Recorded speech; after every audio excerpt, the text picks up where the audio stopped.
hay varias formas de guardar la información. Una ya la vimos, que es guardándola en la memoria RAM, pero bueno, es volátil.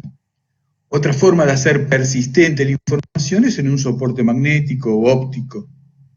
Nosotros lo vamos a hacer a través de un soporte magnético en el disco rígido y de una forma, esta vez vamos a aprender a hacerlo por serialización. Luego vamos a ver cómo hacerlo en base de datos. Muchos seguramente escucharon hablar del término de serializar la información. Bien, resulta que la serialización de datos no es otra cosa que transforma los datos de tal manera que pueda ser transferida por un canal, internet, archivo plano, memoria, etc., a otro sistema. Es decir, si queremos compartir información de nuestro sistema con otras aplicaciones o viceversa, tendremos que utilizar serialización de datos.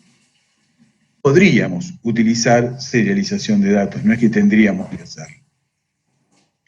Todos los lenguajes de programación lo permiten. Los orientados a objetos sí, los otros no. El resultado es compatible con cualquier plataforma. Ya vamos a ver que algunas formas de serializar sí lo es y otras no lo son. De manera nativa, el framework de .NET nos ofrece la posibilidad de serializar la información en tres formatos: SOAP, XML o binario. La serialización en formato SOAP consiste en convertir los datos en un documento estándar, en el cual se van a incluir, además de los datos a serializar, una serie de información adicional que va a ser utilizada por el destinatario, o sea, por el que lo recibe, para reconstruir el objeto original. Este tipo de serialización es la que se utiliza en escenarios de web service, por ejemplo. La serialización en formato XML consiste en transformar la información en un documento XML que será interpretado por el destino. Nosotros ya vimos algo de formato de programación XML, no de programación, sino del formato que adquieren los objetos en XML. Eso lo podemos ver directamente en el Visual Studio. Y por último, la serialización binaria, que consiste en convertir la información a byte.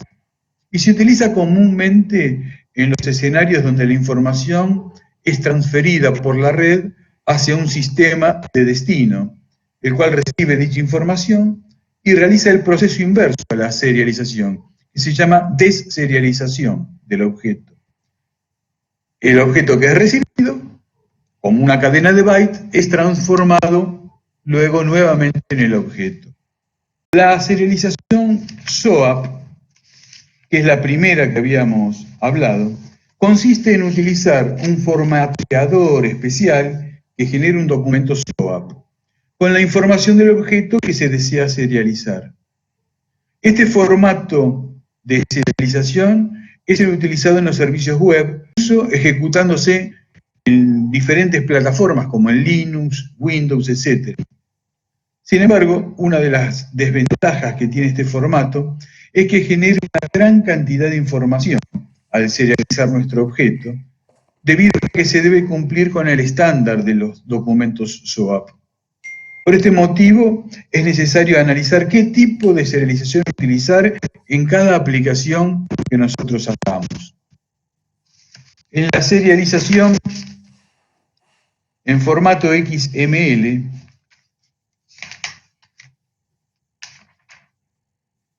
consiste en transformar el objeto en un documento XML, que es un documento plano del mapa del objeto, ¿no? Donde por defecto el nodo raíz va a ser el tipo de dato que estemos serializando, y sus miembros van a ser elementos de ese nodo raíz. La implementación de la serialización XML difiere un poco de las que vimos antes, de la SOAP, y también difiere un poco de la binaria que vamos a ver luego, ya que no se utiliza un formateador, sino que se hace utilizando la clase XML Serializer, que se encuentra en el namespace System XML Serialization. La serialización binaria es la que realmente vamos a utilizar nosotros, es la más la más utilizada, la más frecuentemente utilizada. Este método se utiliza generalmente para intercambiar información con otros sistemas a través de la red. Las redes locales normalmente. Sin embargo, para agilidad de su funcionamiento, los datos serializados se envían a un archivo de texto para poder visualizar su contenido. Esta serialización tiene la desventaja que solo funciona en aplicaciones .NET. Es decir, que tanto la aplicación que serializa como la que deserializa tienen que estar corriendo bajo la plataforma .NET.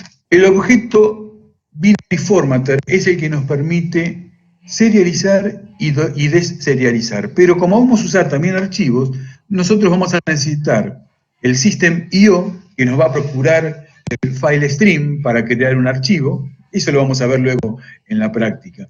Y el binary formatter, que va a ser el objeto que nos permita serializar o deserializar. Fíjense que acá creo un archivo, creo el binary formatter, y le digo que serialice mi archivo, en ese archivo mi objeto. El primer parámetro es en qué archivo lo quiero guardar, es el archivo que creé acá arriba, mi objeto. Y luego no me tengo que olvidar de cerrar el archivo. Al revés sería el file stream, se crea nuevamente el archivo, se crea el binary formatter y se recibe el objeto deserializándolo. Deserializo lo que dice el archivo y recibo el objeto. Recibo un objeto que luego voy a tener que castear a lo que yo sé que es ese objeto. ¿Sí? Si ese objeto es una clase administradora, lo tendría que castear una clase administradora. Bien, ahora vamos a ver entonces cómo hacer en Visual Studio. Acá tenemos el ejemplo que habíamos visto al principio del Xbox para colecciones. Esto lo hemos hecho para las colecciones en la clase anterior. Yo lo que le agregué es que al comenzar este programa, deserialice si hay algo. Y al salir, que serialice todos los datos. Fíjense que yo agregué una capa datos, porque la responsabilidad de la persistencia es de la tercera capa. La primera capa, recordemos, la interfaz con el usuario. La segunda capa, las reglas de negocio, que es la que contiene las clases, que hacen a la inteligencia del software. Y la tercera capa es la capa de datos o capa de persistencia, donde vamos a poder guardar la información, ya sea serializando o por base de datos. Hoy es serializando. Fíjense que hay una clase que se llama admin datos, que tiene un método estático, guardar información, y otro método estático de recuperar información. ¿Sí? ¿Qué hace cada uno de estos? Guardar información, recibe un objeto, que es el que quiere guardar. ¿Sí? Crea un puntero a un archivo, yo lo llamé mi archivo.dat, que se va a crear, si yo no le pongo ningún directorio, se va a crear en el lugar donde está el ejecutable. Después vamos a ver dónde es que se genera eso. Y el modo en que lo tengo que crear es creándolo, create, no abriendo. Cuando yo guardo, piso todo y creo uno nuevo. Creo el binary formatter y le digo que serialice en el archivo F el objeto que recibió por parámetro y luego que cierre el archivo abierto. Y el otro método que tiene es recuperar información. También crea un puntero, un archivo, que tiene que llamarse igual que el que crea acá, y esta vez se abre en formato, en el modo de abrir, se abre el archivo para leerlo, es para lectura. Se crea el binary formatter, y vamos a crear un objeto llamado objeto recuperado. Cuando yo hago al binary formatter, al objeto binary formatter creado, punto deserializer f es el puntero del archivo, me está deserializando lo que hay en el archivo, mi archivo.dat, y me lo está devolviendo en este objeto recuperado. Cierro el archivo y hago un return del objeto recuperado. Vamos a ver dónde se utiliza esto. Vamos a ir al formulario de inicio. En el formulario de inicio tenemos un administrador, admin, y una persona, porque agregábamos personas, recuerdo. Inicializa los componentes y luego agrego con un try catch. Agrego try admin.recuperarse. Si esto llega a dar algún error, es porque seguramente no lo puede recuperar porque el archivo no existe. Entonces, ¿qué crea? Crea un nuevo archivo y me avisa. Se crea la administradora vacía porque no existe el archivo. Y me agrega también el texto que da el mensaje de error, para corroborar de que sea eso. Entonces, la primera vez que lo ejecutemos, va a saltar acá, porque no hay ningún archivo creado. Vamos a ver dónde se tendría que crear este archivo.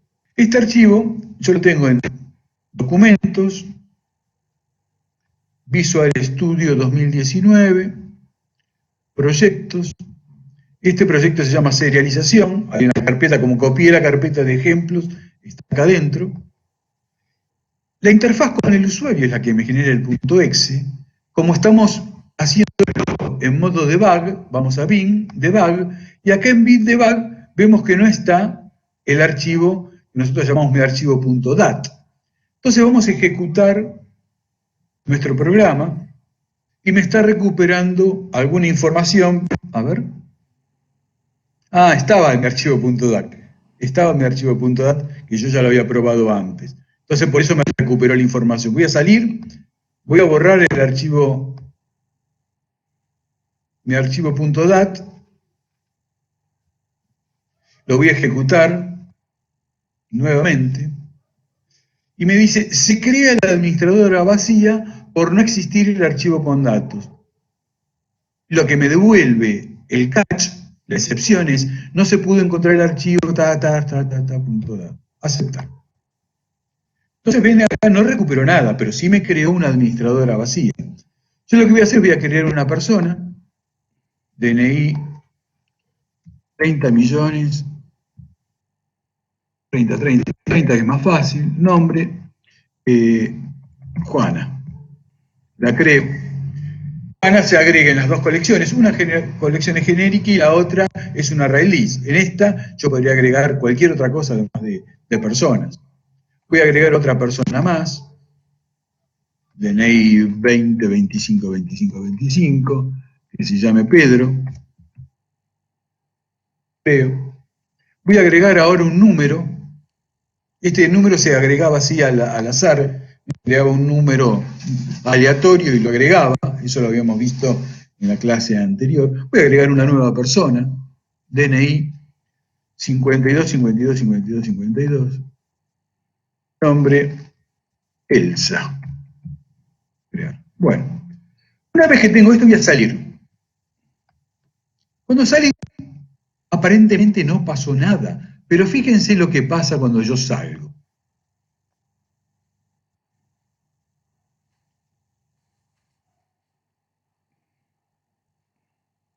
Le dice al administrador, al objeto administrador, que se guarde. Entonces, cuando yo lo vuelvo a ejecutar, me recupera lo que había creado. Vamos a ver cómo lo recupera, primero. Luego vemos cómo lo guarda. Si no está, lo crea, ¿verdad? Sería acá. Si no, acá, el admin, que es una variable, es un puntero o una administradora, va a guardar lo que le devuelva la clase administradora cuando se ejecute recuperarse. Fíjense que es un método de clase, porque si yo quiero crear una administradora, teóricamente no la tengo. No la tengo, tengo que hacerlo a través de un método de clase, ¿no?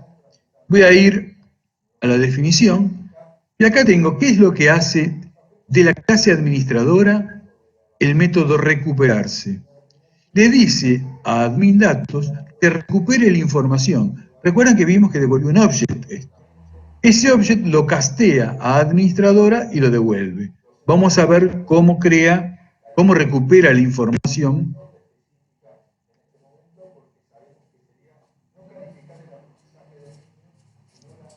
Recuperar información. ¿Ves? Que me devuelve un object, es un método estático, también lo hicimos de clase. No hubiera sido necesario hacerlo de método estático de clase porque puedo crear una instancia de admin datos y trabajar con ella, ¿no? Distinto era en el caso de la administradora. Crea entonces un file stream, que es un puntero a un archivo, que lo voy a llamar mi archivo.dat. Puedo ponerle punto a lo que quiera, ¿no?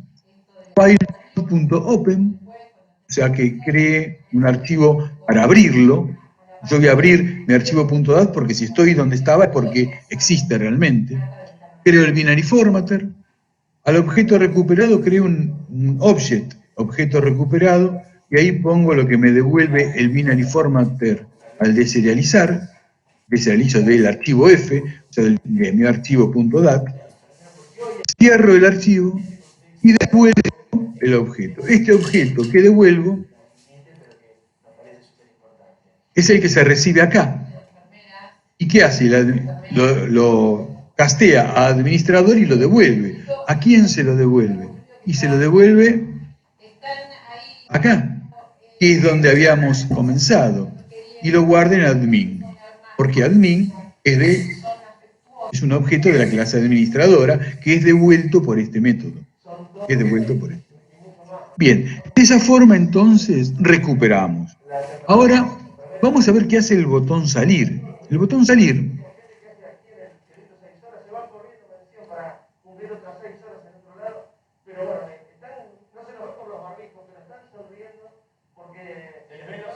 este es el botón salir, el botón 3. Antes de cerrar, dice admin.guardarse. Vamos a ver qué hace admin.guardarse. Este sí es un método de clase, de instancia, ¿no? Porque el admin ya existe. Ir a definición, guardarse, crea un objeto O, y en ese objeto O pone dis. ¿Qué es dis? Dis es la clase, el objeto administradora. El admin se pone en O como un objeto. ¿Para qué? Para pasárselo como parámetro a guardar información. Porque no le puedo pasar una clase administradora a guardar información, porque guardar información está en la capa de datos, que no conoce lo que es una clase administradora. ¿Sí? Sí, la clase administradora reconoce lo que está en la capa de datos, pero no al revés. ¿Cómo lo reconoce? A través de las referencias que hicimos de uno a otro, ¿no es cierto? Bien, vamos a ver cómo recupera la información y esto me devuelve un object. Vamos a ir a ver a la definición. Perdón, este es recuperar. Yo quería mostrarles guardar. Guardarse. Vamos a guardar la información y la definición. También le hicimos un método de instancia por comodidad, de clase por comodidad nada más, ¿no? Creo un file stream que apunte al archivo que yo ya sé cuál es, y lo creo. Tiene que ser el mismo nombre del archivo acá que acá, si no, no voy a poderlo recuperar nunca, ¿no? Entonces creo el archivo, creo un binary formatter, y le digo al binary formatter, a la instancia de binary formatter, que serialice en el archivo, mi archivo.dat, que es F, G. ¿Qué es G? G es el objeto que me acaba de mandar, que realmente es la administradora transformada en objeto. A la administradora la pudimos transformar en el objeto, hicimos un upcasting. Y luego vamos a hacer un downcasting. Vamos a pasar ese objeto a ser una administradora. Entonces, acá recibimos el objeto y lo guardamos, lo serializamos y cerramos el archivo. Yo lo que voy a hacer con este ejemplo es, lo voy a zipear y lo voy a subir para que todos lo puedan tener y lo puedan ver y lo puedan consultar en el momento que crean conveniente.